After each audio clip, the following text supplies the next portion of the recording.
अंताक्षरी के पिछले भाग में यहाँ पर त से गिरल हुए तो त से गाना गाए। तिलक हरू के दीदिया छिनार भइली गाँव घर कर भइल बावे हाला। अरे रोज रोज फान तारी घर के दूताला। प्यार कइली त प्यार कइली हमारा बड़का भैया से तो प्यार कइली। तिलक हरू के दीदिया छिनार भइली। लस सुनाओ।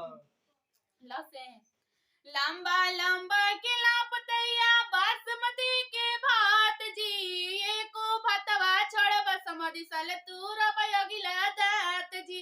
घरे जइबा माई पूछिए कहाँ टूटल दात जी। गानी में भात छोड़नी समधी ने तुरली दात जी। जाके कह दे जैसे जी हाँ जैसे जाता र परदेश बलमुआ छोड़ी के अपन देश बलमुआ का देखलई बा पंडित जी से खोली के पोथी पातारा। एगो चुम्मा लेला राजा जी बनी जाई जतरा। एगो चुम्मा लेला राजा जी बन जाई जतरा। बन जाई जतरा। रस गाओ। रसे रील बनावे घर के बहुरिया नाचे घुंघटा उठाई जमाना बदल गइल बा। जमाना बदल गइल बा। जींस पहिर के गांव के छोकरिया नाचे वीडियो बनाई जमाना बदल गइल बा। जमाना बदल गइल बा।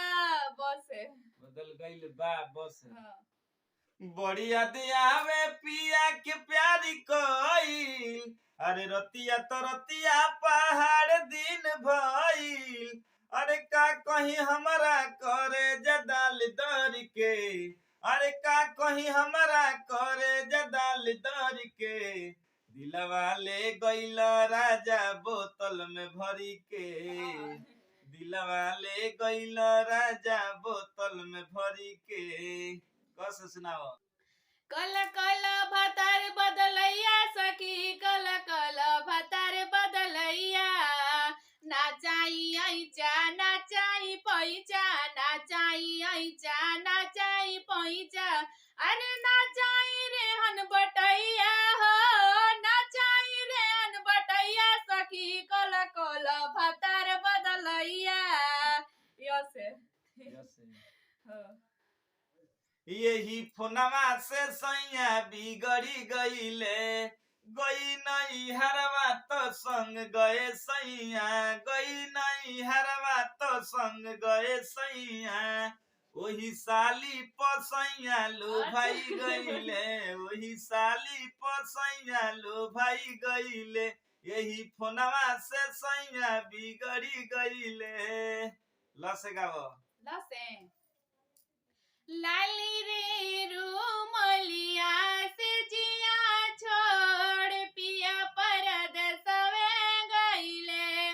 पापा के टाटा कइले मम्मी के बाय कइले। धनिया से कई के मिलनवा पिया परदेसवे गइले। लसे लसे फिर से लागता कदी दीवाना हो फोटो के चुमेल रोजाना हो। अरे लागता कदी दीवाना हो फोटो के चुमेल रोजाना हो। अरे मान ले बिया हमके पति पगली देखावे अगरबत्ती। पगली देखावे अगरबत्ती। तस सुनाओ। तसे तनी सुन ली का तनी सुन ली समधी जी मोर गरिया। तनी अब ना सुन ली सुने। राउर नाम गइल न सबंदी में। राउर खेत गइल चकबंदी में। राउर दीदी हेरा गइली मंडी में। तनी साली जी बचल रहे नुनू लॉस है। बुलाओ। तो वीडियो बहुत ही लंबा हो गया वैसे वीडियो के एंड करते नहीं के अगला वीडियो में फिर लॉस है गाय। अच्छा लगल तो लाइक करी लो, अगला वीडियो में हम आओ तो लॉस लेके।